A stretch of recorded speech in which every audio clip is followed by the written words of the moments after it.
Friends అందరికీ నమస్తే అండి. This is Pawan jobs Adda in Telugu. SSC GD కానిస్టేబుల్కి సంబంధించినటువంటి 28 ఏప్రిల్ ఫస్ట్ షిఫ్ట్కి సంబంధించినటువంటి క్వశ్చన్స్ గురించి అయితే మీకు ఎక్స్ప్లెయిన్ అయితే చేస్తాను. సో ఒకటి గమనించండి, నేను ఇక్కడ చెప్పేటటువంటి క్వశ్చన్స్ ఏవైతే ఉన్నాయో నాకు వచ్చినటువంటి క్వశ్చన్స్ని మాత్రమే నేను మీకు ఎక్స్ప్లెయిన్ అయితే చేస్తాను. ఎగ్జామ్లో రాని క్వశ్చన్స్ అయితే మీకు ఇక్కడ ఒక్కటి కూడా ఉండదు. 100% మీకు ఎగ్జామ్లో అడిగినటువంటి క్వశ్చన్స్ గురించి మాత్రమే చెప్తాను. అదే కాదండి, మీకు ఎక్స్ట్రా సమాచారం కూడా ఇప్పుడు ఏదైతే మనకి క్వశ్చన్ అడిగారో నెక్స్ట్ షిఫ్ట్లో ఇంకా దానికి సంబంధించినటువంటి రిలేటెడ్ టాపిక్ ఏ రకంగా మనకు అడిగేటటువంటి అవకాశం ఉంటుంది అని చెప్పేసి మీకు ప్రతి ఇన్ఫర్మేషన్ మొత్తాన్ని నేను మీకు కూలంకుషంగా ఎక్స్ప్లెయిన్ చేయడం అయితే జరుగుతుంది అన్నట్టు. సో కాకపోతే అందరిలాగా చేయడం కాకుండా జస్ట్ మీకు యూజ్ అయ్యేటట్లు ఏదో క్వశ్చన్ వచ్చింది కదా దానికి ఆప్షన్ చెప్పిన ఆన్సర్ చెప్పినట్టు కాదు, దానికి సంబంధించి ప్రతి ఇన్ఫర్మేషన్ నేను మీకు క్లియర్గా చెప్తున్నా కాబట్టి రానున్న షిఫ్ట్లలో మీకు మంచిగా యూజ్ అయ్యేటటువంటి అవకాశం అయితే ఉంటుంది అన్నట్టు. సో వీడియోని జాగ్రత్తగా ఇండు వరకు చూడండి. ఇండు వరకు చూసిన తర్వాత అన్ని నోట్స్ చేసుకోండి. లాస్ట్కి ఎవరికైతే ఎగ్జామ్స్ ఉంటాయో ఇవన్నీ మీకు 100% యూజ్ అవుతాయి, ఖచ్చితంగా మీకు యూజ్ అయితే గుర్తుపెట్టుకోండి. సో ఇంకొక రిక్వెస్ట్ ఏంటంటే, మీరు ఇంకా వీడియోని లైక్ చేయకపోతే సో ప్లీజ్ వీడియోని లైక్ చేసి కంటిన్యూ అవ్వండి. మీరు లైక్ చేస్తేనే నేను పడ్డ ఈ కష్టానికి కొంచెం ప్రతిఫలం అనేది ఉంటుంది. సో వీడియోని లైక్ చేయడం మాత్రం మర్చిపోకండి. సో వీడియోని లైక్ చేస్తారని చెప్పేసి అనుకుంటున్నా. నిన్నటికి సంబంధించినటువంటి వీడియో కూడా చేయడం అయితే జరిగింది. ఇంకా నిన్నటికి సంబంధించినటువంటి రిమైనింగ్ క్వశ్చన్స్ ఉన్నాయి, అవి కూడా చేస్తాను, అన్ని అప్లోడ్ చేస్తాను. సో జాగ్రత్తగా మీరు నోట్ అయితే చేసుకోండి. సో మరి ఈ రోజు అడిగినటువంటి ఫస్ట్ షిఫ్ట్లో క్వశ్చన్ భాగంగా మనకి ఫస్ట్ క్వశ్చన్ కనుక చూసుకున్నట్టయితే, మొఘల్ చక్రవర్తి ఔరంగజేబు ఏ సంవత్సరంలో మరణించాడు అని చెప్పేసి క్వశ్చన్ అనమాట. ఈ మొఘల్స్లో ఔరంగజేబు అనేటటువంటి అతను చివరి పాలకుడు అండి. సో దీనికి సంబంధించినటువంటి బ్రీఫ్ ఇన్ఫర్మేషన్ కనుక చూసుకున్నట్టయితే, సో ఈ ఔరంగజేబు అనేటటువంటి పర్సన్ 88 సంవత్సరాల వయసులో 1707లో మార్చి 3న మహారాష్ట్రలోని అహ్మద్ నగర్లో మరణించడం అయితే జరిగింది. సో ఇది గమనించండి, మీకు అడగచ్చు తర్వాత కూడా ఎక్కడ చనిపోయాడు ఎక్కడ మరణించాడు అడిగినప్పుడు కూడా ఇక్కడ మహారాష్ట్రలోని అహ్మద్ నగర్ అని చెప్పేసి కూడా గుర్తుపెట్టుకోండి. సో మనకు ఆన్సర్ కనుక చూసుకున్నట్టయితే 1707 అని చెప్పేసి ఇక్కడ కరెక్ట్ ఆన్సర్ అనమాట. ఇంకా దీని గురించి కొంచెం బ్రీఫ్ ఇన్ఫర్మేషన్ అయితే చూద్దాము. నేను నిన్న మీకు చెప్పినటువంటి బ్రీఫ్ ఇన్ఫర్మేషన్ ఏదైతే ఉందో ఆ చెప్పినటువంటి ఇన్ఫర్మేషన్లో నుంచి కూడా ఈరోజు మనకు చాలా క్వశ్చన్స్ కవర్ అవ్వడం అయితే జరిగింది. అది ఎవరైతే నిన్నటి వీడియోని క్లియర్గా చూసిన వాళ్ళు ఉన్నారో వాళ్ళకి అర్థమవుతుంది. సో నేను చెప్పేటటువంటి ఎక్స్ట్రా ఇన్ఫర్మేషన్ మీకు చాలా యూజ్ అవుతుంది, జాగ్రత్తగా నోట్ చేసుకోండి. 100% మీకు నెక్స్ట్ షిఫ్ట్లో ఖచ్చితంగా బిట్ పడుతుంది. సో నేను నిన్న చేసినటువంటి దాని నుంచి చాలా అంటే చాలా బిట్స్ మీకు ఇక్కడ కవర్ అవ్వడం అయితే జరిగింది, గుర్తుపెట్టుకోండి. ఇతని ఖననం చేసినటువంటి ప్రాంతం చూసుకున్నట్టయితే అతని వీలునామా ప్రకారం, సో అతను చెప్పుకున్నాడు నన్ను ఇక్కడ ఖననం చేయండి అని చెప్పేసి, ఇక్కడ అంత్యక్రియలు చేయండి అని చెప్పేసి, మహారాష్ట్రలోని ఔరంగాబాద్ జిల్లాలో గల కుల్దాబాద్లో ప్రసిద్ధ సూఫీ సన్యాసి అయినటువంటి షేక్ జైనుద్దీన్ దర్గా సమీపంలో ఉన్నటువంటి ఒక సాధారణ సమాధిలో ఇతన్ని ఖననం చేయడం అయితే జరిగిందనమాట. సో మీకు క్వశ్చన్ అడగచ్చు, సూఫీ సన్యాసి అయినటువంటి షేక్ జైనుద్దీన్ యొక్క సమాధి ఎక్కడ ఉంది అని చెప్పేసి కూడా అడగచ్చు. సో ఇది కూడా జాగ్రత్తగా చెక్ అయితే చేసుకోండి, ఓకేనా. ఇక నెక్స్ట్ చూసుకున్నట్టయితే ఇతని యొక్క పరిపాలన కనుక చూసుకున్నట్టయితే ఇతను సుమారు 49 సంవత్సరాలు పరిపాలించడం అయితే జరిగింది. అది ఎప్పటి నుంచి ఎప్పటి వరకు అంటే 1658 నుంచి 1707 వరకు అయితే పరిపాలించాడు. ఇతని మరణాన్ని ఏమంటామంటే మొఘల్ సామ్రాజ్య పతనానికి నాందిగా ఇతని యొక్క మరణాన్ని చెప్పడం అయితే జరుగుతుందన్నమాట. సో ఇది ఇతని చివరి పాలకుడు కూడా ఔరంగజేబు అని చెప్పేసి గుర్తుపెట్టుకోండి. సో దీని నుంచి కూడా మనకి ఎగ్జామ్లో అడిగేటటువంటి అవకాశం ఉన్నటువంటి ప్రశ్నలు కనుక చూసుకున్నట్టయితే, ఈ ఔరంగజేబుకు ఉన్నటువంటి మరొక పేరేంటి అని చెప్పేసి కూడా అడగచ్చు. సో ఇతన్ని అలంగీర్ అని, జిందా పీర్ అని చెప్పేసి కూడా పిలవడం అయితే జరుగుతుంది, చూసుకోండి. నెక్స్ట్ క్వశ్చన్ వచ్చేసి, అంటే ఇందులోనే మనకు మరొక క్వశ్చన్ చూసుకున్నట్టయితే, ఔరంగజేబు చేత ఏ సిక్కు గురువు హతమార్చబడ్డాడు అని చెప్పేసి క్వశ్చన్ మీకు తెలిసిందే. మనకి మొదటి సిక్కు గురువు, రెండవ సిక్కు గురువు అని చెప్పేసి ఉంటుంది. సో ఇక ఔరంగజేబు చేతిలో కనుక చూసుకున్నట్టయితే 9వ గురువు అయినటువంటి గురు తేజ్ బహదూరు చనిపోవడం అయితే జరిగింది. సో ఇది ఏ సంవత్సరం అంటే కనుక 1675 అని చెప్పేసి గుర్తుపెట్టుకోండి. సో మళ్ళీ మనకు రిపీటెడ్గా ఉన్నటువంటి క్వశ్చన్ కనుక చూసుకున్నట్టయితే, ఔరంగజేబు పాలనలో ఎన్ని ప్రావిన్సులు ఉండేవి? ప్రావిన్సులు అన్న సుబాలు అన్న ఒకటి. సో మొత్తం 21 ప్రావిన్సులు అయితే ఉండే ఈ యొక్క మొఘల్ కాలంలో, ఇది గుర్తుపెట్టుకోండి. అదేవిధంగా బీబీకా మక్బారా, తాజ్ మహల్ ప్రతిరూపం అని చెప్పేసి అంటాము, బీబ్కా మర్బారా అని చెప్పేసి. దీన్ని ఎవరు ఎక్కడ నిర్మించారు అని చెప్పేసి క్వశ్చన్ అడిగేటటువంటి అవకాశం ఉంటుంది. దీనిని ఔరంగజేబు ఎవరైతే ఉన్నారో అతని భార్య జ్ఞాపకార్థం ఔరంగాబాద్లో దీనిని నిర్మించడం అయితే జరిగింది. ఎవరి జ్ఞాపకార్థం అంటే ఔరంగజేబు యొక్క జ్ఞాపకార్థము దీన్ని నిర్మించడం అయితే జరిగింది. తాజ్ మహల్ ఎలాంటిదో బీబీకా మగ్వాల్ అని చెప్పేసి ఇది కూడా సేమ్ అలానే ఉంటుంది. ఇది ఎక్కడన్నప్పుడు ఔరంగాబాద్ అని చెప్పేసి గుర్తుపెట్టుకోవాలి. ఇది కూడా భార్య జ్ఞాపకార్థమే మనకి నిర్మించడం అయితే జరిగింది, సేమ్ తాజ్మహల్ లానే. నెక్స్ట్ కనుక చూసుకున్నట్టయితే మొఘల్ చక్రవర్తి జిజియా పన్నును తిరిగి విధించాడు అని చెప్పేసి క్వశ్చన్. సో అక్బర్ వచ్చినప్పుడు జిజియా పన్నును రద్దు చేస్తాడు, మళ్ళీ మధ్యలో వచ్చినటువంటి రాజులు ప్రవేశపెడతారు. సో ఈడేం చేస్తాడంటే చివరి పాలకుడు ఈ యొక్క జిజియా పన్ను ఏదైతే ఉందో దీనిని మళ్ళీ తిరిగి విధిస్తాడు అన్నట్టు. ఎప్పుడు అన్నప్పుడు చూసుకున్నట్టయితే 1679లో ఈ జిజియా పన్నును అయితే వసూలు చేయడం అయితే జరుగుతుంది ఈ యొక్క ఔరంగజేబు అనేటటువంటి వాడు. ఇక నెక్స్ట్ క్వశ్చన్ గురించి చూసుకున్నట్టయితే ఇది వేదాలకు సంబంధించినటువంటి క్వశ్చన్ అయితే అడిగారు.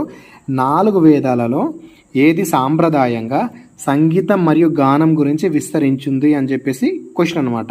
సంగీతం గురించి గానం గురించి ఏ వేదాలలో చెప్పింది అని చెప్పేసి క్వశ్చన్. ఋగ్వేదమా, యజుర్వేణ వేదమా, సామవేదమా, అథర్వణ వేదమా అని చెప్పేసి క్వశ్చన్. సో ఇక్కడ గుర్తుపెట్టుకోండి, సంగీతానికి సంబంధించింది, పాటలకు సంబంధించింది ఏదైతే ఉంటుందో అన్నీ కూడా మనకు సామవేదంలో ఉంటాయి, గుర్తుపెట్టుకోవాలా. దీని గురించి కొంచెం బ్రీఫ్గా చూసుకున్నట్టయితే ఇక్కడ చూసుకున్నట్టయితే అన్నింటికంటే పురాతనమైనటువంటి వేదం ఏది అన్నప్పుడు ఋగ్వేదం అని చెప్పేసి గుర్తుపెట్టుకోండి. ఇది ఓల్డెస్ట్ వేదం ఏది అన్నప్పుడు ఋగ్వేదము.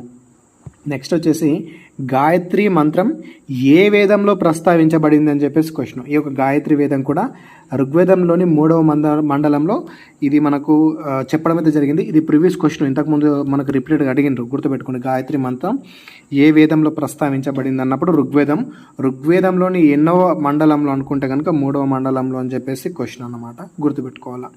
నెక్స్ట్ క్వశ్చన్ కనుక చూసుకున్నట్టయితే ఏ వేద మంత్రాలు తాయుత్తులు మరియు ఆయుర్వేదం గురించి వివరిస్తుంది అని చెప్పేసి క్వశ్చన్. గుర్తుపెట్టుకోండి, ఆయుర్వేదం అన్నప్పుడు కనుక చూసుకున్నట్టయితే అథర్వణ వేదం అని చెప్పేసి గుర్తుపెట్టుకోవాలి, అథర్వణ వేదం. అదేవిధంగా యజ్ఞాలు, అదేవిధంగా నియమాలు, ఆచారాలను దేనికి సంబంధించిందంటే యజుర్వేదం అని చెప్పేసి గుర్తుపెట్టుకోవాలి. ఇక్కడ 4 ప్రత్యేక స్థానాలు ఉంటాయి. ఇది దేనికి సంబంధించింది అని చెప్పేసి జాగ్రత్తగా గుర్తుపెట్టుకోండి. యజ్ఞాలకు సంబంధించింది ఏది అన్నప్పుడు యజుర్వేదం, ఈ రకంగా గుర్తుపెట్టుకోండి. సో నెక్స్ట్ క్వశ్చన్ చూసుకున్నట్టయితే సత్యమేవ జయతే ఎక్కడి నుండి తీసుకోబడింది అని చెప్పేసి కూడా అది ఇందులో అడిగాడు. సత్యమేవ జయతే అనేటటువంటిది మనకి ఇక్కడ ముండక ఉపనిషత్తు నుంచి తీసుకోవడం అయితే జరిగింది. ముండక ఉపనిషత్తు అని చెప్పేసి గుర్తుపెట్టుకోండి. ఓకే, ఇక నెక్స్ట్ క్వశ్చన్ చూసుకున్నట్టయితే who is the author of the famous novel the palace of illusions అని చెప్పేసి question. The palace of illusion అనేటటువంటికి రాసింది ఎవరు అని చెప్పేసి క్వశ్చన్ ఈ ఫేమస్ నావెల్కి. సో దీనికి ఆన్సర్ కనుక చూసుకున్నట్టయితే చిత్రా బెనర్జీ దివాకరుణి అని చెప్పేసి దీనికి ఆన్సర్ అన్నమాట.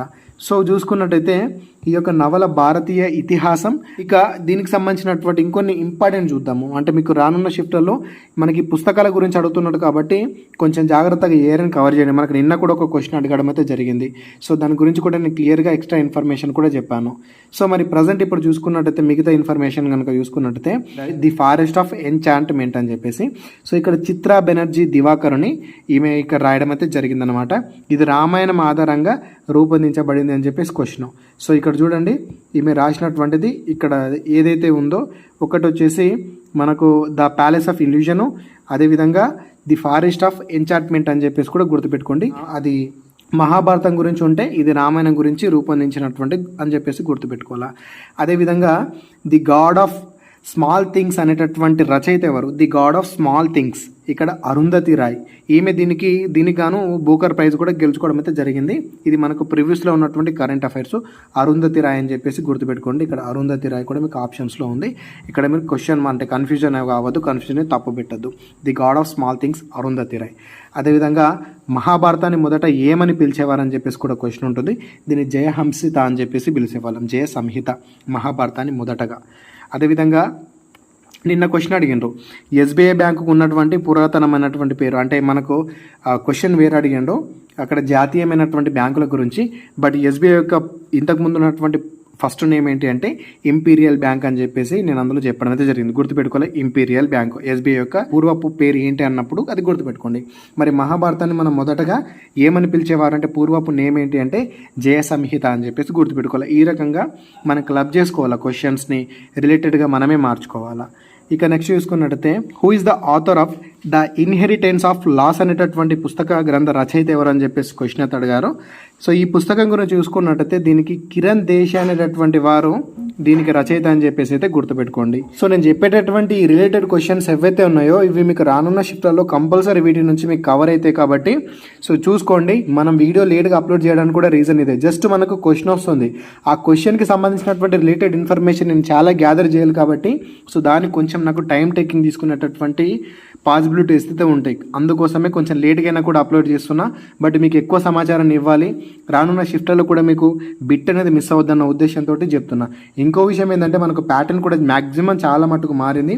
క్వశ్చన్స్ అన్ని కొంచెం డిఫరెంట్గా అడుగుతున్నాడు, కొంచెం డీప్గా పోతున్నాడు. కాబట్టి మీరు దానికి తగ్గట్టుగానే చదివితేనే మీకు కొంచెం యూజ్ అయ్యేటటువంటి అవకాశం అయితే ఉంటుంది. సో దీన్ని దృష్టిలో పెట్టుకోండి. సో మీ అందరికీ రిక్వెస్ట్ ఏంటంటే మీరు ఇంకా వీడియోని లైక్ చేయకపోతే సో ప్లీజ్ వీడియోని లైక్ అయితే చేయండి. ఇక నెక్స్ట్ అడిగినటువంటి క్వశ్చన్ గురించి అయితే చూద్దాము. జూలై 2025 నాటికి భారతదేశంలోని ఎన్ని రాష్ట్రాలు పంచాయతీరాజ్ వ్యవస్థలో మహిళలకు 50% రిజర్వేషన్ అమలు చేస్తున్నాయి అని చెప్పేసి క్వశ్చన్. ఎప్పుడంటే జూలై 2025 నాటికి. సో ఇక్కడ చూసుకున్నట్టయితే దీని గురించి మీకు కొంచెం బ్రీఫ్ ఇన్ఫర్మేషన్, జనరల్ నాలెడ్జ్ అయితే ఉండాలి.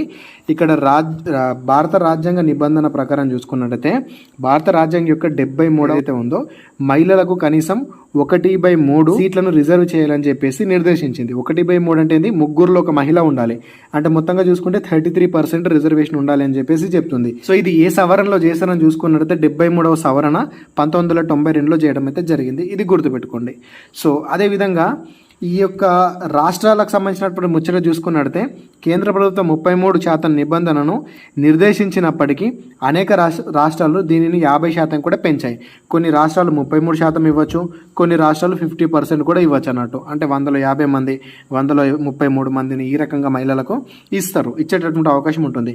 సో ఇది ఎక్కడంటే జస్ట్ పంచాయతీరాజ్, గుర్తుపెట్టుకోండి, పంచాయతీరాజ్ వ్యవస్థలో మాత్రమే ఉంటుంది. ఇది గుర్తుపెట్టుకోవాలి. రాజ్యాంగ సవరణ 73, 74 ఉంటుంది. మనకి పంచాయతీరాజ్ వ్యవస్థ గురించి అయితే చెప్తుంది. పంచాయతీరాజ్ ఒకటి, మున్సిపాలిటీ ఒకటి. సో అందులో మనకు పంచాయతీరాజ్ గురించి చెప్పేది 73వ రాజ్యాంగ సవరణ. కాబట్టి దీని ప్రకారమే మనకు మహిళలకు 33% రిజర్వేషన్ మాత్రం ఉంటుంది. ఇది గుర్తుపెట్టుకోండి. అయితే ఇక్కడ చూసుకున్నట్లయితే దీని గురించి అందుబాటులో ఉన్నటువంటి ప్రభుత్వ డేటా మరియు నివేదికల ప్రకారం జూలై 2025 నాటికి భారతదేశంలోని 21 రాష్ట్రాలు మరియు 2 కేంద్రపాలిత ప్రాంతాలు పంచాయతీరాజ్ సంస్థలలో మహిళలకు 50% రిజర్వేషన్ అమలు చేశాయని చెప్పేసి క్వశ్చన్. అయితే మొత్తం రాష్ట్రాల సంఖ్య ఎంత అడిగినప్పుడు 21 రాష్ట్రాలు అని చెప్పేసి గుర్తుపెట్టుకోండి.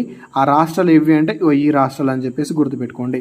ఇందులో మనకు తెలంగాణ ఉంది, ఆంధ్రప్రదేశ్ కూడా ఉంది, గుర్తుపెట్టుకోవాలి.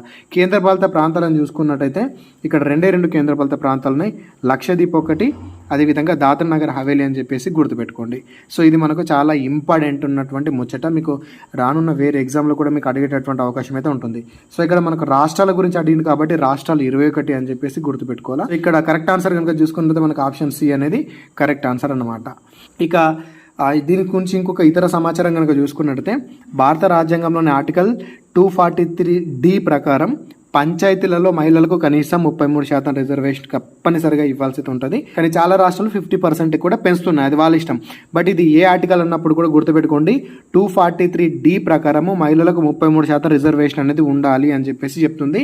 ఇది పంచాయతీలలో అని చెప్పేసి కూడా గుర్తుపెట్టుకోండి. అదేవిధంగా నెక్స్ట్ క్వశ్చన్ కనుక చూసుకున్నట్టయితే మనకి మొన్న రీసెంట్గా 2025 జూలైలో ఇక్కడ ద్రౌపది ముర్ము గారు వచ్చేసి ఒకరిని రాజ్యసభ సభ్యునిగా నామినేట్ చేయడం అయితే జరిగింది అన్నట్టు. సో ఇక్కడ ఏ రంగంలో చేశారంటే సాహిత్యం మరియు లిటరేచర్ విభాగంలో ఇక్కడ రాజ్యసభ సభ్యులుగా అంటే ఎంపీగా నామినేట్ చేయడం అయితే జరిగింది. సో మొత్తంగా 12 మందిని రాజ్యసభకి నామినేట్ చేసినటువంటి అవకాశం మనకి ఇక్కడ రాష్ట్రపతికి ఉంటుంది. కాబట్టి అందులో 4 అయితే మనకు 2025 జూలైలో చెప్పడం అయితే జరిగింది, నామినేట్ చేయడం అయితే జరిగింది. అందులో మనకు సాహిత్యం మరియు విద్యా రంగంలో ఎవరిని చేశారు అంటే ఎవరికి ఇచ్చారు అని చూసుకున్నట్టే డాక్టర్ మీనాక్షి జైన్ గారికి అయితే ఈ యొక్క విభాగంలో నామినేట్ చేయడం అయితే జరిగిందనమాట. Just nominate. సో ఇట్లా ఒక్కొక్క రంగంలో ఒక్కొక్కరిని తీసుకొని దాదాపు 12 మందిని అయితే నియమించేటటువంటి అవకాశం, అధికారం మనకు రాష్ట్రపతికి అయితే ఉంటుంది. కాబట్టి ఈ రకంగా 12 మందిని అయితే నామినేట్ చేస్తారు. అందులో ఒకరు ఎవరంటే మీనాక్షి జైన్ అయితే చేశారు.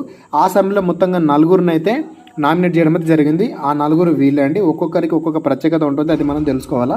మనకు రానున్న నెక్స్ట్ షిఫ్ట్లో కంపల్సరీ వీటి నుంచి మనకు బిట్టుపడేటువంటి అవకాశం అయితే ఉంటుంది. సో ఇంగ్లీష్ మీడియం వాళ్ళకి సంబంధించి కూడా నేను ఇక్కడ మెన్షన్ చేశాను.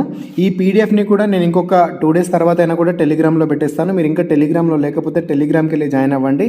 టెలిగ్రామ్ లింక్ కింద డిస్క్రిప్షన్లో ఉంటుంది. లేదనుకుంటే టెలిగ్రామ్ ఓపెన్ చేసి జాబ్స్ అడ్డా ఇన్ తెలుగు అని చెప్పేసి మీరు సెర్చ్ చేసినా కూడా మీకు వస్తుంది. అక్కడికి వెళ్ళైతే మీరు జాయిన్ అయితే అవ్వండి. సో మరి వీళ్ళకి సంబంధించినటువంటి ముచ్చట చూసుకున్నట్టయితే మరి ఎవరెవరు ఎవరు ఏ రకంగా ఉన్నారు అని చూసుకుంటే దానికంటే ముందు ఈమె గురించి ఒకసారి తెలుసుకునే ప్రయత్నం అయితే చేద్దాము. 2025 జూలైలో రాష్ట్రపతి ద్రౌపది ముర్ము గారు సాహిత్యం మరియు విద్య ఈ రంగంలో ప్రఖ్యాత చరిత్రకారిణి అదేవిధంగా విద్యావేత్త అయినటువంటి డాక్టర్ మీనాక్షి జైన్ను రాజ్యసభకు నామినేట్ చేయడం అయితే జరిగింది. అయితే ఈ డాక్టర్ మీనాక్షి జైన్ ఎవరు అంటే ఢిల్లీ విశ్వవిద్యాలయంలోని గార్గి కళాశాలలో చరిత్ర అసోసియేట్ ప్రొఫెసర్గా అయితే పనిచేస్తున్నారు. సో ఈమె చేసినటువంటి కృషి ఏంటి అంటే మధ్యయుగ మరియు వలస భారతదేశ చరిత్రపై చేసినటువంటి పరిశోధనలకు ప్రసిద్ధి చెందారు. అదేవిధంగా ఆమె చేసినటువంటి ది బ్యాటిల్ ఫర్ రామ మరియు సతీ ఇవాంజెలికల్స్, దాంతోపాటు బాప్టిస్ట్ మిషనరీలు, దానితో పాటు మారుతున్న వలసవాద ప్రసంగం వంటి ముఖ్యమైనటువంటి పుస్తకాలను కూడా మేము రాయడం అయితే జరిగింది. గుర్తుపెట్టుకోండి, ఇగో ఈ బుక్స్ కూడా మనకు చాలా ఇంపార్టెంట్. వీటి నుంచి మనకు ఖచ్చితంగా నెక్స్ట్ అడిగేటటువంటి అవకాశం అయితే ఉంటుంది. సో ఇంతకుముందు మీకు పద్మశ్రీ కూడా రావడం అయితే జరిగింది. అది ఏ రంగంలో అంటే విద్యా రంగంలో, సాహిత్యం విద్యా రంగంలో 2020లో పద్మశ్రీ రావడం అయితే జరిగింది.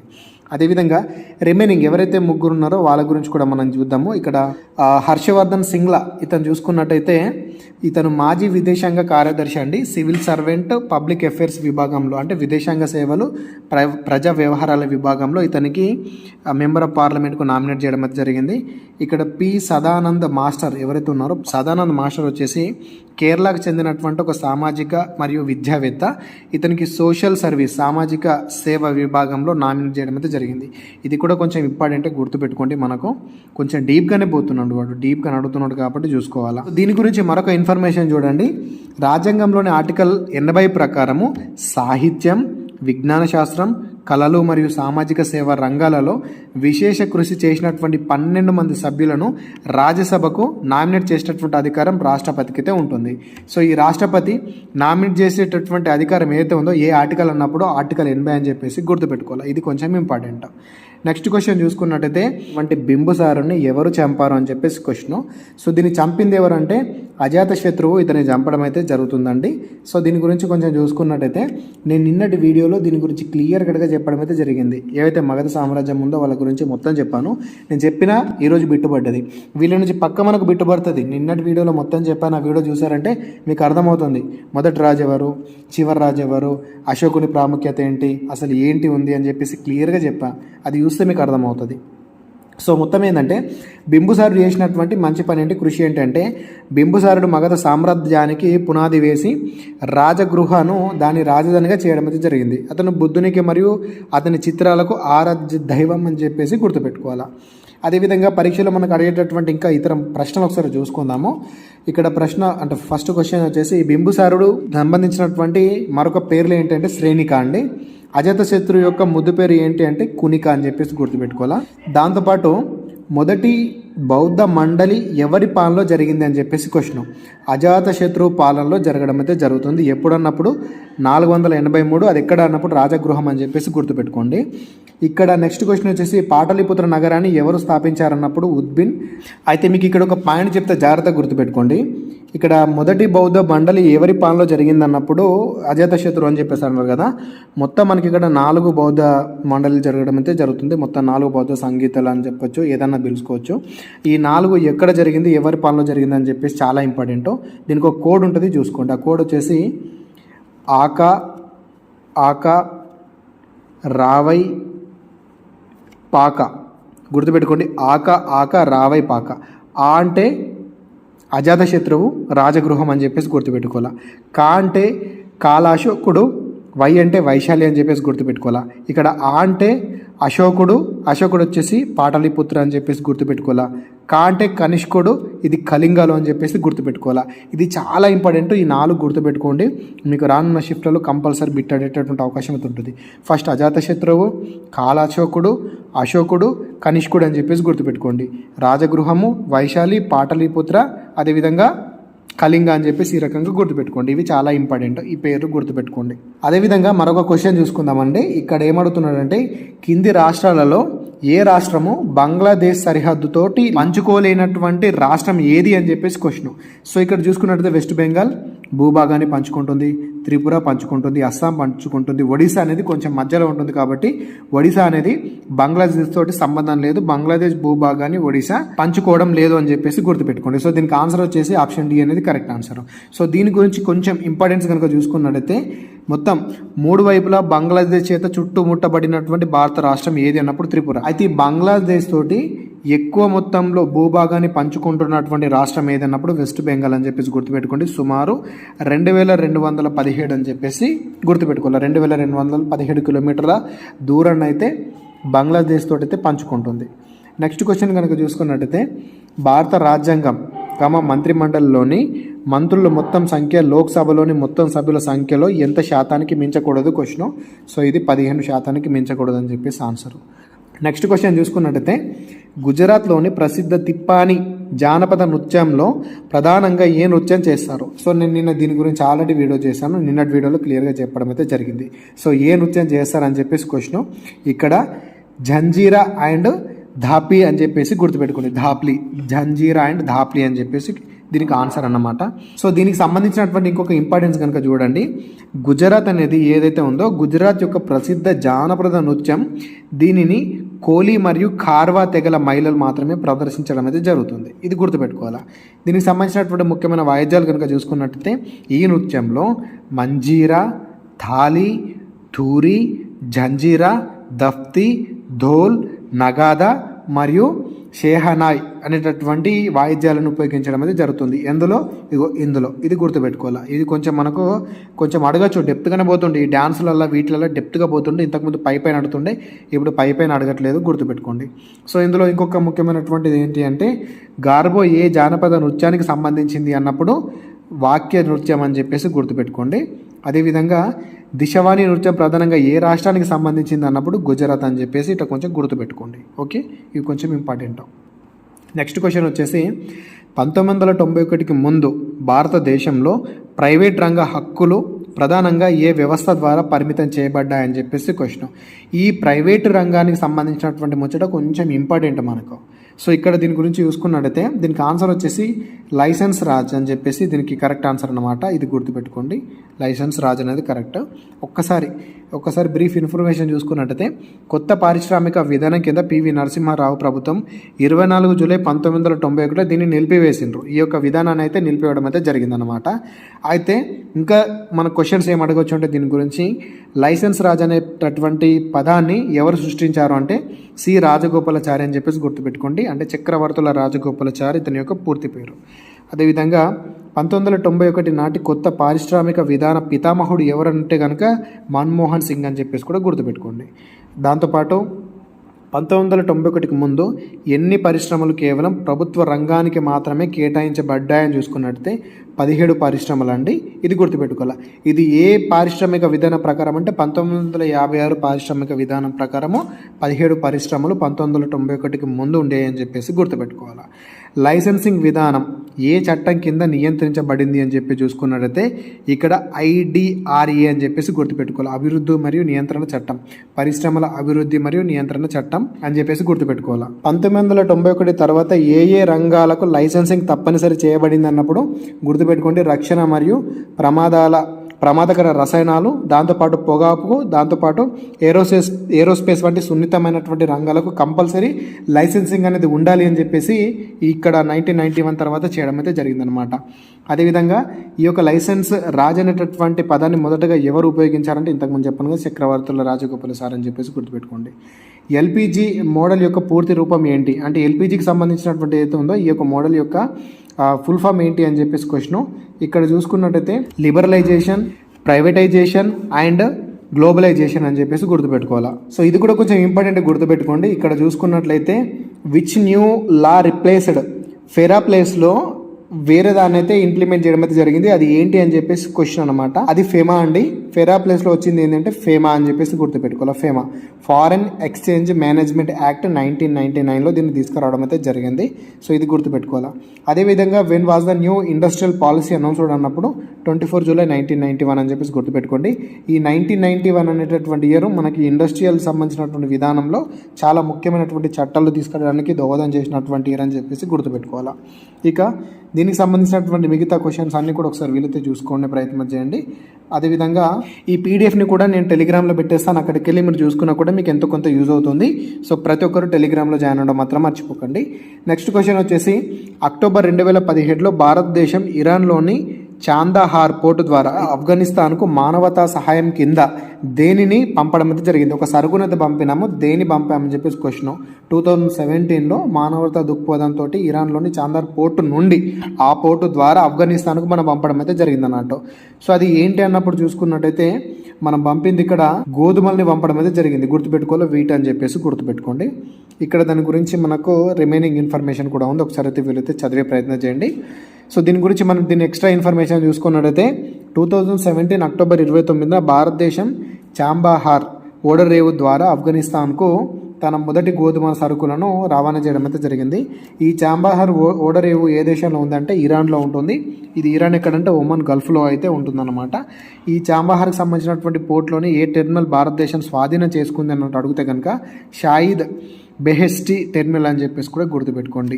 అదేవిధంగా ఆఫ్ఘనిస్తాన్లోని ఏ నగరం చాంబాహార్ ఓడరేవుల నుండి రోడ్డు మార్గం ద్వారా అనుసంధానించబడింది అన్నప్పుడు చూసుకున్నట్టయితే జరంజ్ టు డెలారామ్ హైవే అని చెప్పేసి గుర్తుపెట్టుకోవాలి. ఇది దీనికి సంబంధించినటువంటి ఇంపార్టెన్స్. సో మొత్తానికి మనకు అడిగినటువంటి ఇంపార్టెంట్ క్వశ్చన్స్ గురించి అయితే కొన్ని మీకు ఎక్స్ప్లెయిన్ చేయడం అయితే జరిగింది. ఇవన్నీ కూడా మీకు 100% ఎగ్జామ్లో అడిగినటువంటి క్వశ్చన్స్ని అదేవిధంగా మీకు ఎక్స్ట్రా కంటెంట్ని కూడా నేను క్లియర్గా చెప్పడం అయితే జరిగింది. సో వీడియోని మీరు ఇంకా లైక్ చేయకపోతే వీడియోని లైక్ చేయండి. ఇంకా దీనికి సంబంధించినటువంటి రిమైనింగ్ షిఫ్ట్లు కూడా విత్ ఎక్స్ట్రా సమాచారంతో మీకు చెప్పే ప్రయత్నం చేస్తాను. ఇంకా అర్థమెటిక్ కానీ రీజనింగ్ కానీ ఇంగ్లీష్ కానీ వాటికి సంబంధించి మనకు ఏ పార్ట్ నుంచి క్వశ్చన్స్ అడుగుతున్నారు ఎక్కువగా అని చెప్పేసి దాని గురించి కూడా నేను తర్వాత వీడియో చేస్తాను. నేను చెప్పేటటువంటి ఆ టాపిక్స్ని మీద కొంచెం ఎక్కువ మొత్తంలో ఫోకస్ చేసే ప్రయత్నం అయితే చేయండి. సో మొత్తానికి ఇదన్నమాట. ఇన్ఫర్మేషన్ మీకు యూస్ఫుల్ అనిపిస్తే వీడియోని లైక్ చేయండి, అదేవిధంగా మీ ఫ్రెండ్స్కి వీడియోని షేర్ చేయడం మాత్రం మర్చిపోకండి. Thanks for watching. అందరికీ ఆల్ ది బెస్ట్. జై భారత్.